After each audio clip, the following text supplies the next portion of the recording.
Hello and welcome to This Episode Side of 11. Grace. What? Episode 11. Episode 11, This Side of Grace.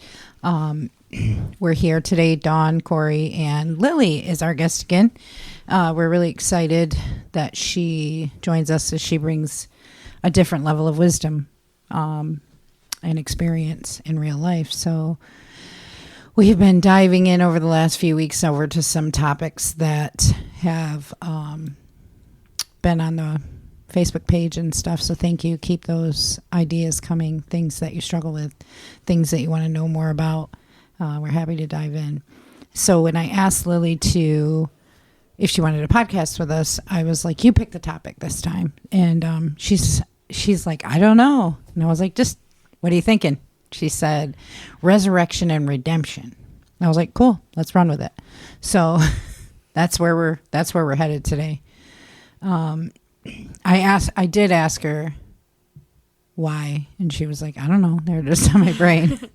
Yeah, I'm not prepared for this at all, but going with the flow. We're going with the flow. Nobody's prepared.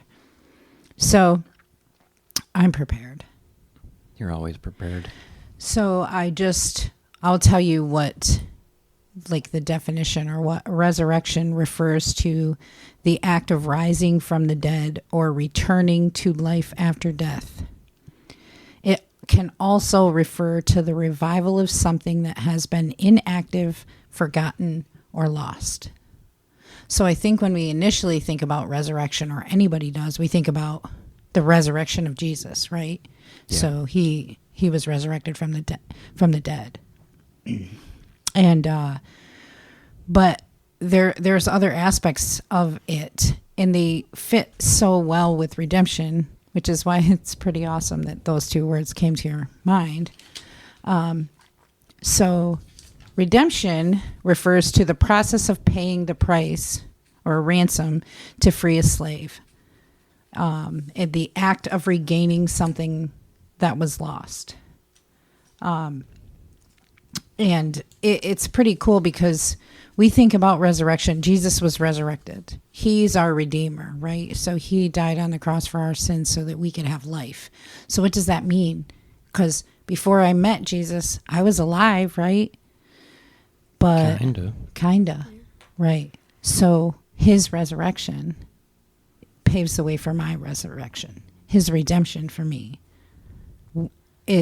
paves the way for me to have life after death. So sin is death. The wages of sin are death. Exactly. Yeah. So pretty cool stuff.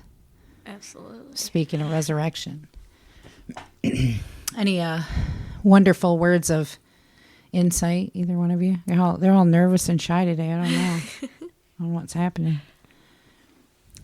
I mean, I don't think it's so awesome because, I mean, I think it was Friday that they say when he died, and like the grief and like the sadness that comes with that. But then like you got Sunday morning and he's there again. And you're like, what? Yeah. It's like, yeah. I don't know about you, but I am definitely a doubting Thomas sometimes. When I was first reading the Bible, I was like, did he really rise from the dead? Are we sure about that? Well, even in our own lives, when the Bible says he's going to take care of things for us and we don't have to worry about him, we're like, are you sure? Yeah. Really? Like, I still want to worry. Yeah. So. I don't know if that's a word I would choose. I don't know if I want to worry. I do worry. Yeah. I don't know if I want to. No. But it's a big step to surrender everything to him in that aspect, to just let him take control of everything. Yeah. Absolutely. Yeah. But like when you talk about resurrection, he did. He said, I got to go away, but I'll be back. Oh, yeah. He's going to destroy the temple in 3 days. And he did. So we're over here living our lives like, yeah, God brought us back from death. We're alive. But I really don't know if I can trust him with this part. Like, I don't know if he can handle that. He saved my life, but I don't know if he can get me this new car that I need. need. Yes. Right. Or if he, knowing that he knows better for our lives than we know, because he's went before us and he's plotted it all out for And us. he sees our paths. He knows which way we're going. Yep. Sometimes we still don't trust him. Because it really is hard to, like, give that stuff over. Because you're raised and you, like, want to be independent. You want Yes. to, like, deal with this stuff yourself. But we got to learn. Like, he rose from the dead to redeem us, give us life. Yes. We should be able to depend on him. Absolutely. For the small things. Yeah, absolutely. For the small things. Friday, before we were getting ready to leave for work, Corey said, "Have a good day." And I was like, I'm going to work, right? And so he immediately was like, "Lord Jesus, let us be content in our jobs today." So initially, we just kind of chuckled about it. But the reality is at that moment, we said, here's our life. Here's this sucky job, or here's this whatever. Give us contentment, because we know this is what we're supposed to be doing at this moment. Yep. That's handing it over. As simple as a short little sweet prayer that makes us chuckle, because we're like, oh, we don't want to go to work. And it was a pretty decent day at work. It was a great day. It doesn't happen too often. It's because we don't give them our days. We try and control everything. It says, ask and you shall receive. Yeah. And you asked for a good day. You give it over to him. We didn't even ask for a good day. We asked for contentment in our day. Yeah. We weren't like, we want this day to be amazing and awesome. We were just like, let us get through this day without a bad attitude or complaining. Contentment. Yeah, it's pretty awesome. But we don't trust him with all the stuff. We may trust him with the big stuff. You trust him with the big stuff, Lily? Depends on what you consider big stuff. I mean, whatever is big stuff to you is big stuff to you. Might not be big stuff to me. I trust him, like, with my life. Yeah. I mean, I trust him with, like, the stuff that really matters, like my family and right now, my grades, stuff like that. The people I'm hanging out with, how I influence them. I trust him with all of that. Because, I mean, I can't change other people's views, but he can. Yeah, absolutely. And if I teach him about him, that's all you gotta he's do. working in their hearts, so That's the truth. that's redemption right there. Yeah. Leading them there. Yeah, he makes a way. He moves them, and that's the other part of control. When you love people, your friends or your family, and they're still attached to their death. They're still attached to their sin, and they're still living, and they haven't Living experienced. for the world. Yeah, and they haven't experienced their freedom yet. You feel some sort of way, like you got to manhandle this whole situation, and you got to cram Jesus down their throat, because they got to understand. And what do you mean? And how can you not understand? But really, he'll do the work. He'll move their hearts. You just gotta, you just keep planting seeds, and planting seeds. And it makes me so happy when, like, you plant a seed and you can watch it grow. Yeah. Because that happened to me earlier. Yeah. I think it was a week or two ago. Yeah. And, yeah, I'm really excited. Well, tell us about it. Oh, okay. I have this friend who I go to school with, and he's not the best influence. Okay.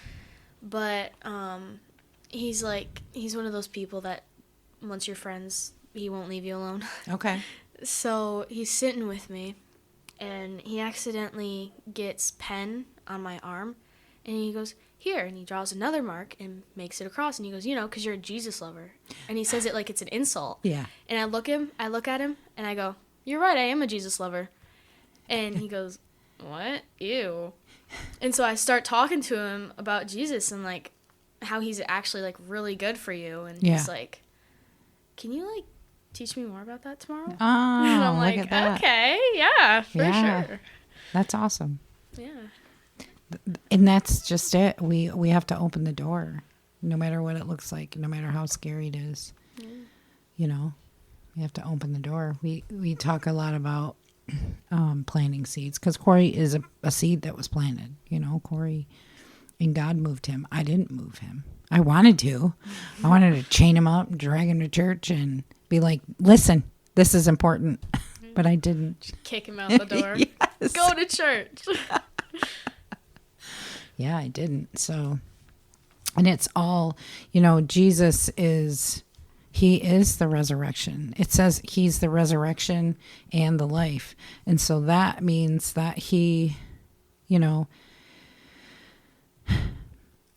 is life. Resurrection is life, from death to life. And that's what he is. And everybody needs to know about him.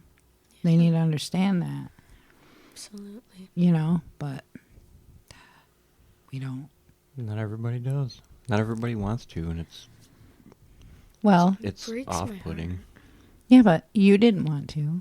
Like when I first told you that, when I first started going to church and everything, and when I talked about it, you're like, this lady is talking to nothing. She's seeing somebody up in the sky that's not really there, and she's lost her mind. Yeah, I was like that. Yeah. It breaks my heart, too. Because, when they're so, put in their ways that they're just like, nope, don't want to hear about it, go away. Yeah. You're like, you don't even want to hear me out? Yeah. And it sucks, too, when, you can't reach someone before they've, reached the end. You weren't able to talk to them about it or, even give them that information that they might have needed. Yeah. And it's like, come on. I know. I just want to save everybody. Yes, I'm with you. You want everybody to meet Jesus, in your Jesus, because of what what he's done and what he continues to do on another, and you want everybody to feel that. It's freedom. What I say, the lines of a song, freedom's just another word for nothing left to lose. And for some people, what do you have left? Some people are high on the hog, but some people, you have nothing left to lose. Why not try Jesus? Try him. Right. Mm-hmm. Give him a shot. See what happens. Yeah. That's what he told his disciples. Come follow me. Yeah. Just come see. Right. Throw your net back in that water. Yeah. Yeah, absolutely. But it's not, I think it's becoming more, I'm not saying mainstream, but everything's about being mainstream now. As a teenager, you said you don't really do anything on your phone other than music, but a lot of teenagers aren't like that. A lot of teenagers, they got Snapchat and whatever, and everything is yeah, it's all of my friends are like, hey, do you have Instagram? Hey, do you have Snapchat? Hey, do you have this? Do you have that? I'm like, no, I just have regular a phone number. Sometimes I feel a little left out, but then I remember all that stuff just takes me away from what I need to be with, and that's Jesus, God, the one who saves me, the one I need to have a relationship with. Yeah. And every time I get asked, hey, do you have Snapchat? I'm like, no, but I want to download it now. I'm like, now I want it, but then I have to get, I said last time, get in my own brain and be like, hey, look that way, don't look that way. Yeah, and it's harder when you're around it all the time. Absolutely. When you're friends of the world, we're all friends of the world. We all have people in our lives that are worldly. We all have, you go to school, we go to work. Everything is worldly, but there's a difference between walking in the world and being friends with the world. And we're not, and when you're friends with the world, it makes it a lot easier to fall back into the old ways and the old things. Mm-hmm. Well, old things for me, but bad things for you. Mm-hmm. And even Snapchat and Facebook. I'm on Facebook, but I don't have the app on my phone. And I do still look at it on the browser, but I hate it. I think from July and August, I didn't have Facebook. I just deactivated my account. What freedom. What freedom? Yep. The only problem was people would be like, well, did you see so-and-so or blah, blah, blah, or this or that? Nope, I didn't see nothing. I know nothing. Mm-hmm. I don't know any current events. I don't know anything. You know what I do know? What I read in my Bible this morning. Yep. And I actually love that idea. Because, when you're away from that and you don't know the current events, it's like it kind of like clears up your mind because you have nothing to worry about. Yeah. Just like the only thing you really have to worry about is, am I doing my Bible study the right way? Did I do my Bible study today? Yeah. Right.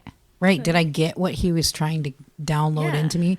And there's also, like you said, nothing to worry about because we can't control any of that stuff anyway. No. I can pray about the nation. I can pray about, the elections that are coming up, and I will. Absolutely, I will, because it's important to do that. But I don't have control over that. No. But I have faith in the one who does have control over that. And I know that he's in charge, regardless.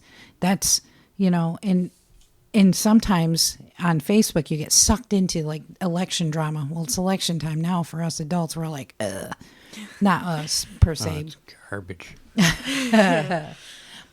But we were those people at one time where we got sucked into the election was the most important aspect of what we were doing at that point in time. And what are we going to do if so-and-so gets elected, or what are we going to do if so-and-so gets elected? And now we're going to do the same thing.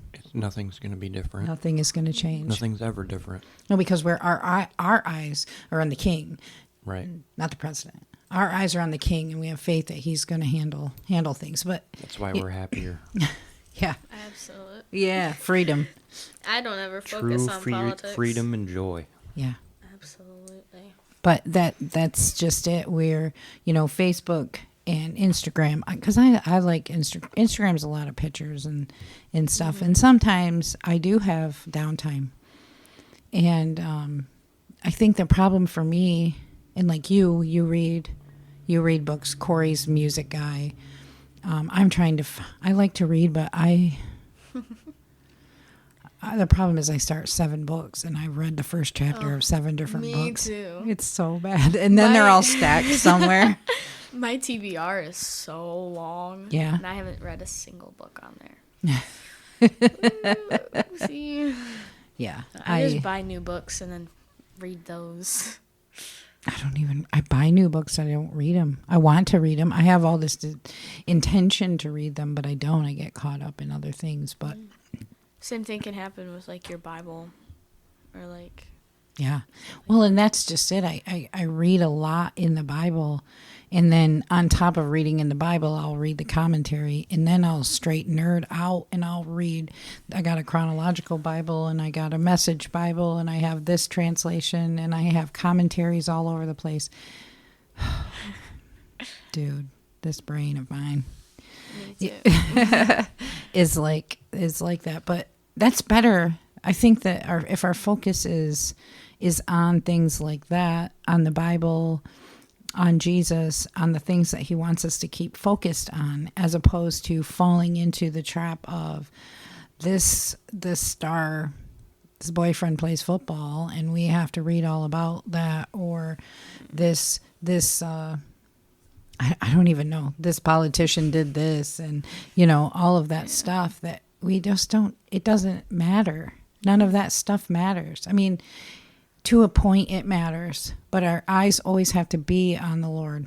Mm-hmm. And I think that's, I don't know how we went from resurrection to social media.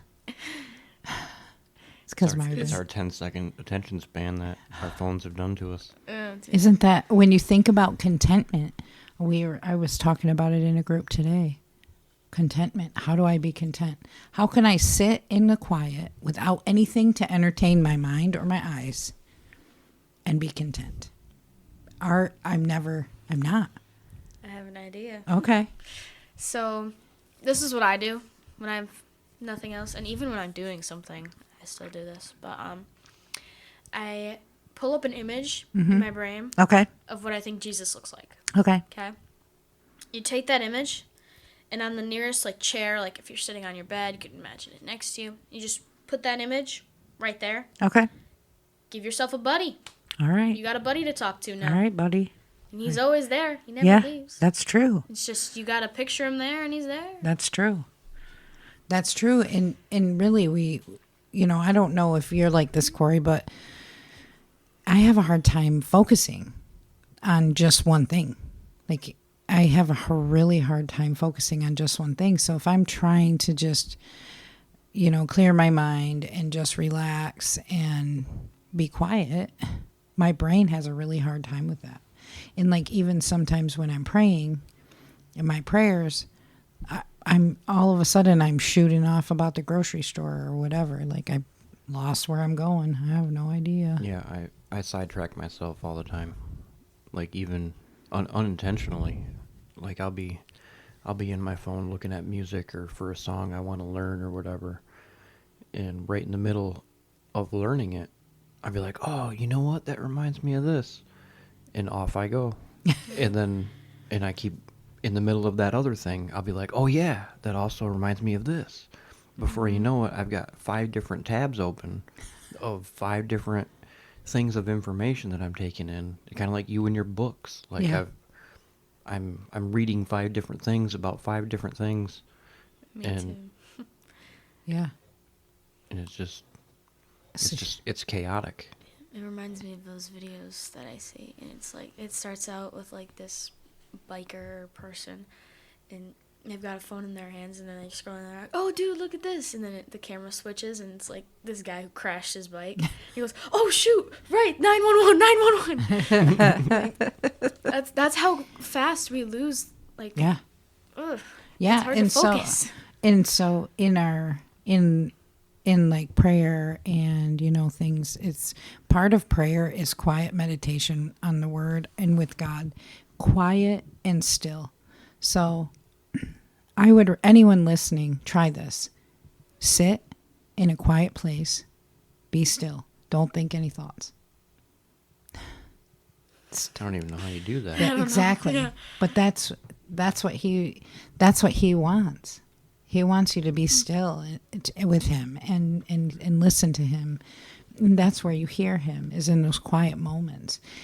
But you got to be quiet first. And he works on me with this all the time, telling be still. Be still doesn't mean don't do anything, but your brain just is firing at 1 billion knots a minute or whatever the Kinda proper like, lingo kind of is. like, hey, relax. Yeah. Yeah. Yeah. And I found that if I open my eyes and I find a focal point, I do this when I'm outside in my chair, in my reading chair. If I look up in the sky, I just open my eyes and focus on just the sky, then I'm able to clear my mind. But because my eyes and my brain are focused on what's happening in the sky, even if it's nothing. So my brain is now focused on nothing, but that's okay because it's quiet there. Mm-hmm. So like finding a focal point, like you said, like you just picture Jesus, then now you got a buddy. Yep. Yeah, absolutely. Because there's a ton of information coming at us at light speed. I mean, all the time, different things. We do it to each other. If I pulled up my text messages, we do it to each other. We text each other constantly. If I'm bored, I ain't got nothing to do, I'll text you. If I'm just, it isn't because, so back in the day, like Lily wouldn't experience this because lives in the cell phone era, but we didn't. I didn't especially. You maybe more so than me. But if I wanted to call my friend. You actually had to call your friend. Yeah. And if they weren't home, you didn't get to talk to your friend. Yeah, absolutely. It's like the payphones where you like pay 10 cents and you gotta. Yeah. Or like Mom made a reference one day where like you had to like pick up the phone and like you had to like speak really quickly, otherwise it would charge. Oh yeah, collect call. Collect call. We had a baby, it's a boy. Yeah. But now we are so intrusive into each other's lives, even husbands and wives, friends. Like whatever you're doing is not more important than what I'm trying to tell you. This elephant has purple spots. This is the most important thing for you to focus on right now. And that's what we do individually by, last time we talked about boundaries. We have to create boundaries for ourselves and our cell phones and how much we let people get a hold of our time and access to our life because we do that. Well, and it bums me out too, like, like Facebook does have its perks. You know, you can still talk to family and friends that are, you know, states away or what have you. But for like the family and friends that are local and they post everything that they're doing all the time, when you do finally see them, you have no new stories. Yeah. Like I've already seen your 10 posts. You don't have to tell me about that now. Now everything is just small talk. I don't actually get into a good deep conversation with you because you've posted it already. Mm-hmm. And we have nothing to talk about. Yep, I already saw it. I already saw it. I already saw it. Yeah, that's a good point. Mm-hmm. That's a really good point. I've never actually thought of it that way, but now that you say it, I'm thinking about, oh yeah, like I can reference, because like I relate to that a little bit, because when I did used to have social media, it was a while back, but when I used to have it, like my friends and I, we weren't able to talk about anything other than like, oh wow, the weather's nice, sky looks blue, because I already knew what they were up to. Mm-hmm. Yeah, you knew everything. Yeah, and I don't usually do much but sit on the couch, so I have no new stories. We don't have no new stories either, really, but... Well, and Corey and I had this conversation about small talk last night. I can tell you about Jesus. Yeah. Yeah. That's true. That's not very small talk. No. It's And but that's what we said. Like, I'm really not good at small talk. I'm awkward. Like, if you want to talk about Jesus and get deep in there and get in the Word and do these things, I'm about that. But, like, if you want to talk about the weather or about, I don't know. I got nothing. I have no ideas about small talk because I'm not good at it. Like the Lions, I probably can small talk the Lions because I'm a new fan of football. But beyond that, I don't have anything. And I don't want to say it's a waste of my time because it really isn't, because it's how all relationships start. You know, when you're forming a relationship with somebody, you have to have small talk. But we'd much rather than talking about the weather and, you know, how you've been for the last, how you been. Yeah. Like, I mean, I care how you've been, but I also would rather, you know, how have you really been? Yeah. How's your heart? Mm-hmm. Do you want to work on it? Because I'll help you with that too. Yeah. You want to tell me what's happening that you're not sharing on social media? Right. Mm-hmm. Let me hear the real you. What's really going on in your heart and in your mind? Yeah. We can dive into that and work that out. Yeah. That's a conversation I want to have with you. Yeah. Yeah, that's good. Also, you know, it'll be different for Lily, but people don't, they either A, put everything on social media, or B, they portray a false sense of reality.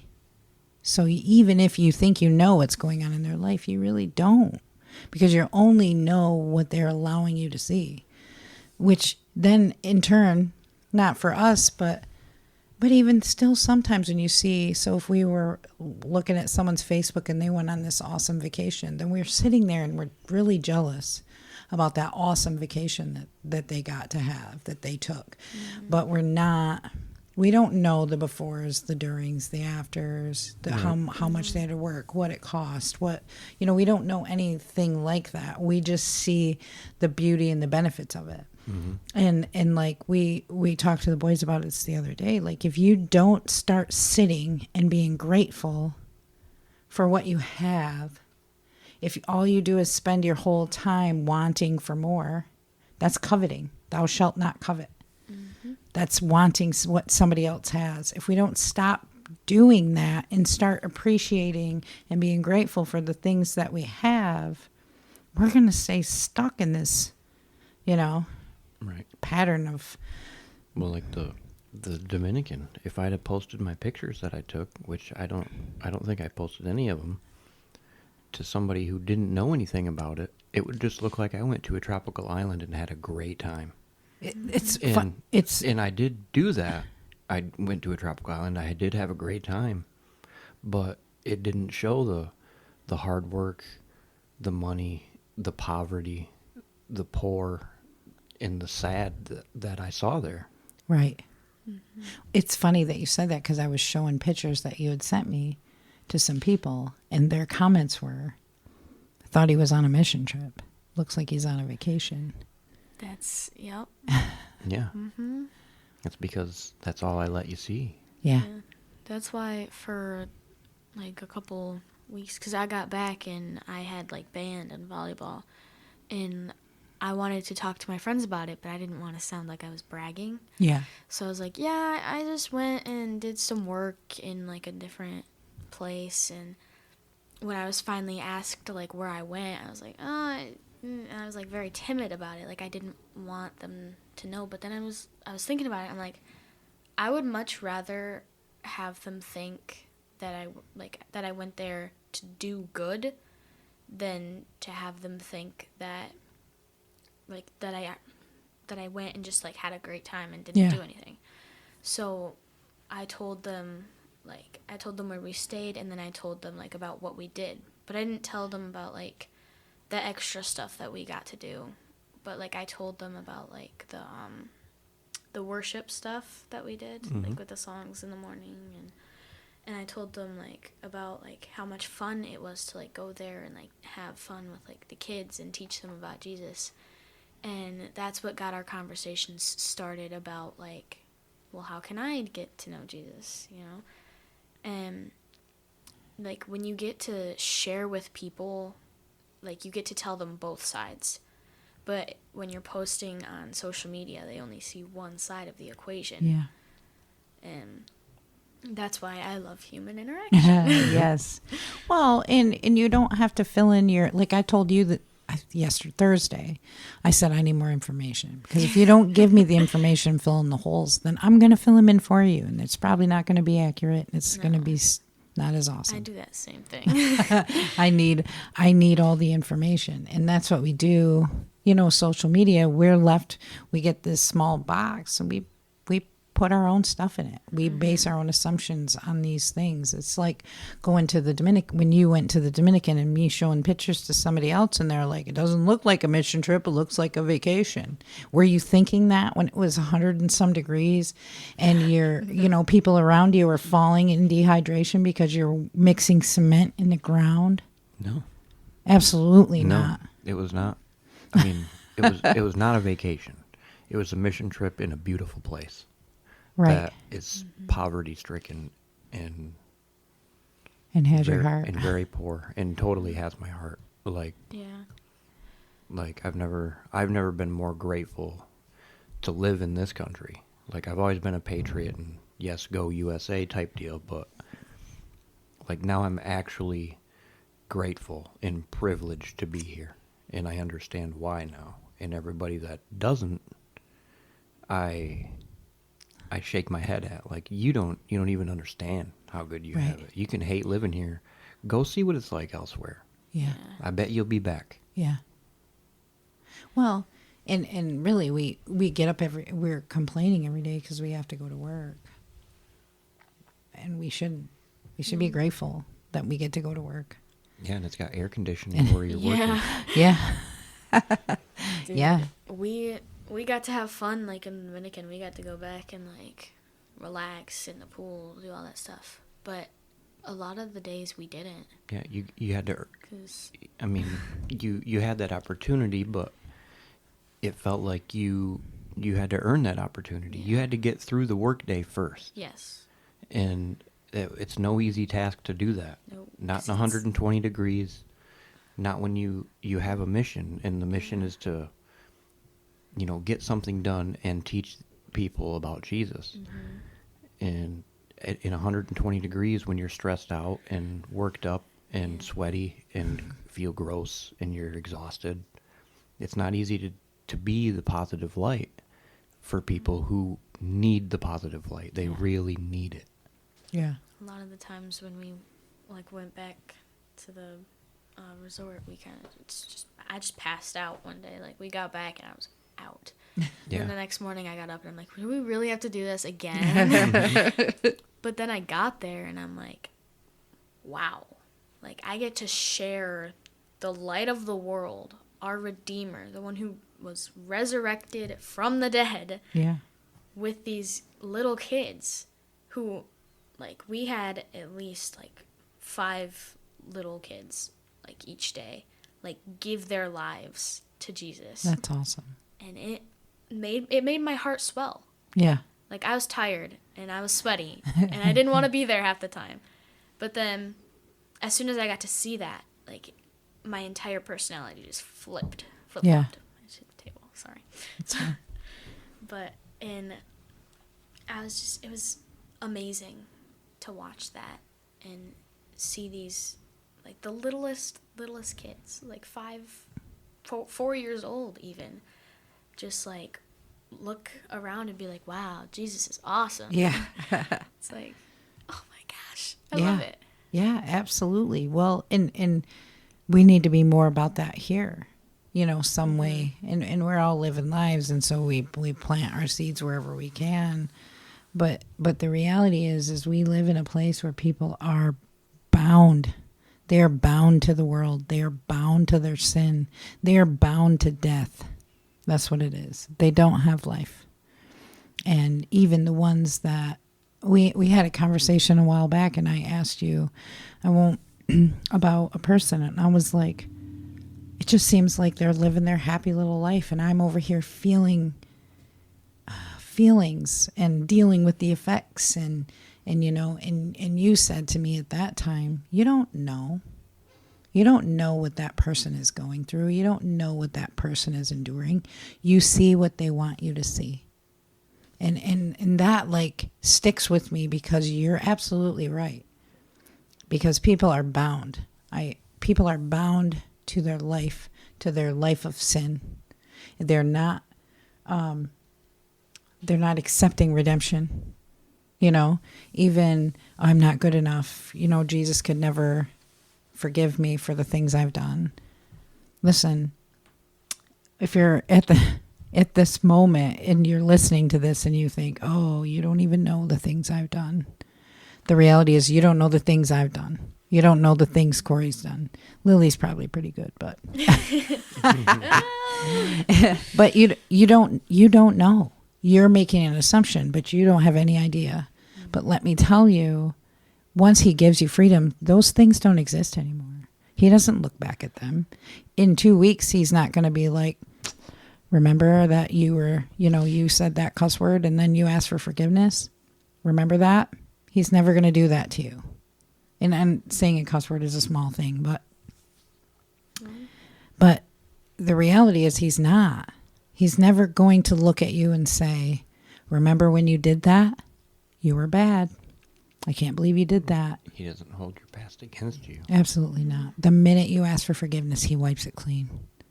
That's his crucifixion and resurrection was specifically for that, for the redemption of us, to be redeemed. The redemption, the act of regaining something that was lost, repayment of debt, making amends, salvation through the sacrifice of Jesus, all of these things. When I said redemption refers to the process of paying the price to free a slave. That's what it is. We were all slaves. It's like when, like, you go to prison, or, like, you go to, like, I don't know the difference between prison and jail, but I know you can get a bail out of it's one like of them. HBO. I don't know. I'm just kidding. That's a terrible joke. But it's like we're like the police officers, I guess, and the people around us, like, we have the freedom, and the people around us, like our friends, our family, those who aren't believers, they're the inmates. And Jesus comes and he goes, how much do I have to pay to let everybody out of there? We can relay that news to each of the prisoners, and, like, we can tell them, hey, he did this. Yeah. And we can open that door for them and set them free. Yeah. And I just think it's so awesome. That's pretty cool, right? That's pretty cool that he gives us that. That's a gift that I think that's a gift that he gives us, that we can shine the light, his light, for people who have been through the same things we've been through, worse things, less things, anything. But he gives us that gift that we get to. We get to share them. The binding key and the loosing key. Yeah. I mean, he gives us We're all like- kinds of things. We're like bail bondsmen of death. Yeah. Like, we can bond you right out. We got it. We have the answer. And it's free.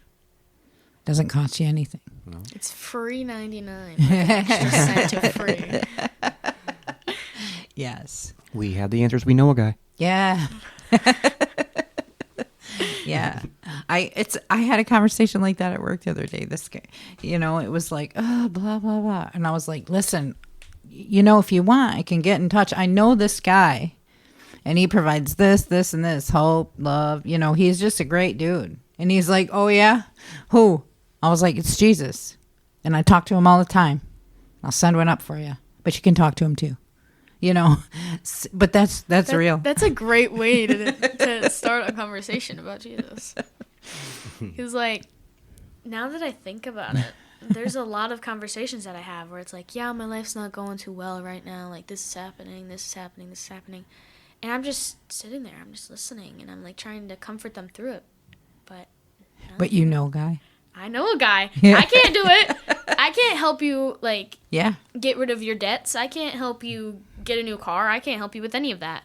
But I know a guy who can. Absolutely.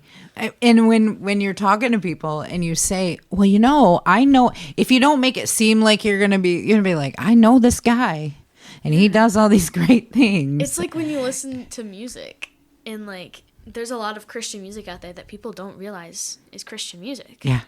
And so you can just, like, turn that on. Yeah. Whenever you want. And it's like, It blows people's nobody mind. realizes it. Yeah. So it's, like, in their brain. Subtle. Yeah.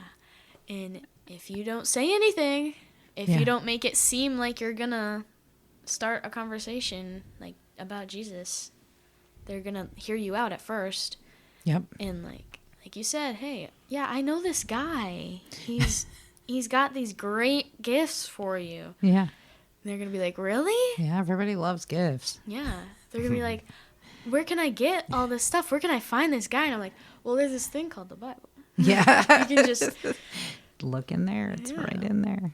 or you can just, like, carry, like, one of those little pocket-sized Pocket Bibles, Bibles. and be like, well, I got a phone book back here. And Yeah. it's kind of got his name written all over. I got his number for you right here. That's Yeah. good. Yeah. That's good. That's good stuff. But I mean, really, like, it's like the T-shirts we wear. Like, Lily and I have a shirt that says, I can't, but I know a guy. And then I have, and then we have other shirts, and I have a shirt that says need prayer. But that's also like advertising. Yeah. I know, for advertising Jesus. But the reality is it's so important that everybody knows and learns who he is and what he has for each of us. That's the best way to do it. Because even if, like, Corey and I are not, what's the word? Social. Like, we're not the people that, Yeah. you know what I mean? Yeah. You want to just walk up to and be like, how are you doing? We're not those kinds of, we don't want to do that. No, me neither. But it's really easy for me to wear a shirt. And then if somebody talks to me about it, then they've opened the door and I Yup. can be like, well, let me tell you about my dude, like, let me tell you about my guy. On Friday, I wore a King Jesus shirt Okay. to school. Mhm. And, like, halfway through the day, I was like, why are these people staring at me? Because, like, I was getting looks from people in the hallways. Like, kids, like, in my classes were, like, looking at me like, what is she wearing?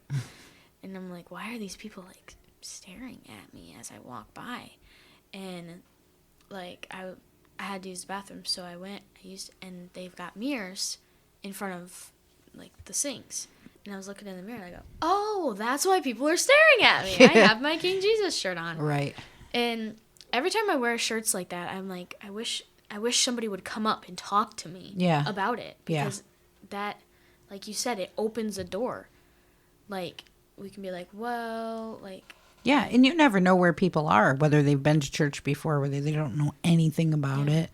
I think one of the prayer meetings we did when we prayed for people who are unreached. Unreached people are people who've never heard about Jesus. And do you know there are billions of people who've never heard about Jesus? It's terrible. That's sad. Isn't that incredible? Like, you mean And we're over here in our bubble, in our box, where we can we have a lot of freedom. We have a ton of freedom as Americans. So other places, it's not so lucky. So like billions of people who don't know about Jesus. So what? Let's rent a plane. Come on. We got let's drop Bibles everywhere. You know what I mean? What are we doing? We've got to let people know about Jesus. And here we are in America where everybody can know Jesus. But we don't know where they are. We don't know if they've heard about Jesus. I've got this friend who he knows I'm a Christian. It's a different friend from before, but he knows.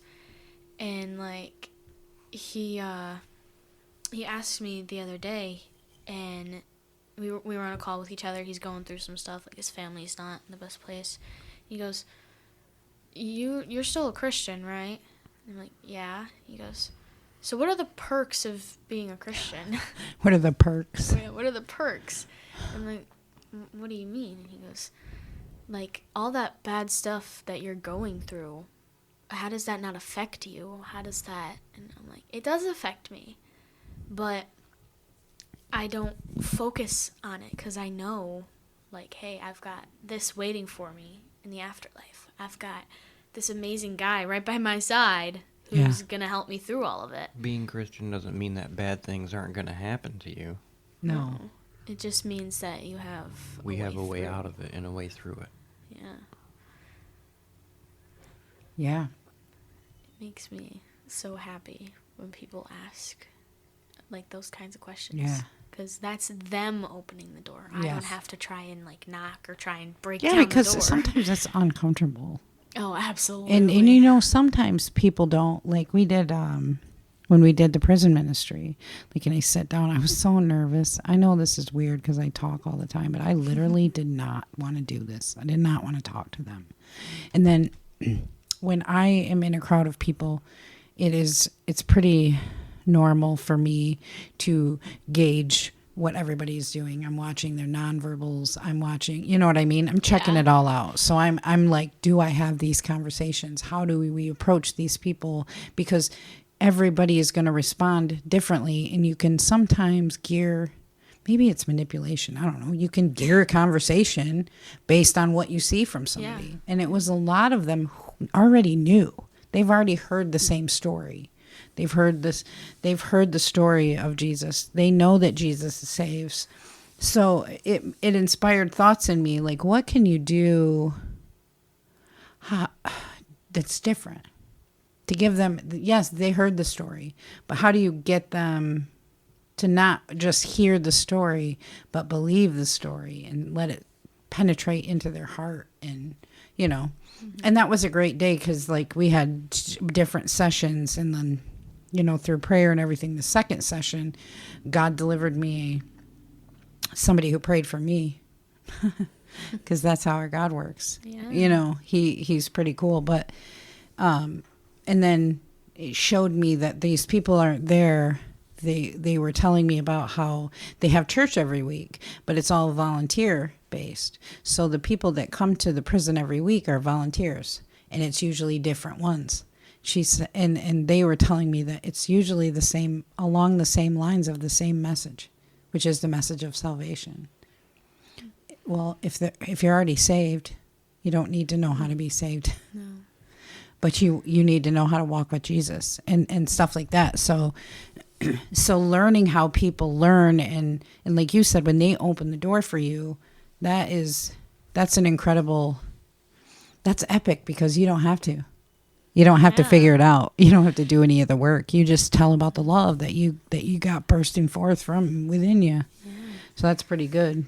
Sometimes you don't even have to, you don't even have to wait for them to open the door, because, well, I mean, it's still them opening the door, but it's like, you don't have to force anything on them. They don't even have to know you.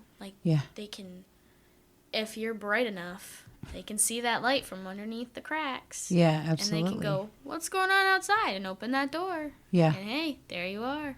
Yeah. And testimony is powerful too, because, everybody's been through different things, but you can relate. You can hear one testimony, and maybe you've never been through that, but you can relate to a part of it. And then you're like, oh, okay. So that testimonies help too. And, you know, and then if you're not with somebody all the time, like I see videos or whatever of people on the street, and they're talking to people about Jesus. And some people do not want to speak about Jesus, but other people are genuinely curious. Like, what do you got to tell me about this Jesus, and what does this mean?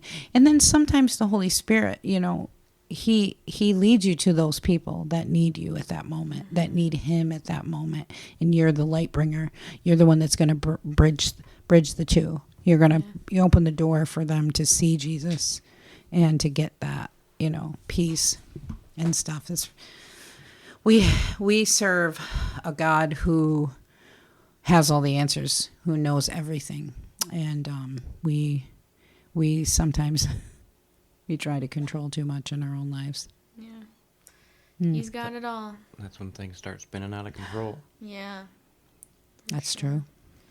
Yeah. We try and we give it to him, but then like the next day we're like, hey, can I have that back? Yeah, Can I take stuff from him all the time. Me too. All the time. I'm like, I give it to him one day and I'm like feeling really, really good. And I'm like, oh, hey, I'm going to need that back because apparently I'm not done with it. I don't know. Yeah. It's like, it feels like we're little kids now that I think about it.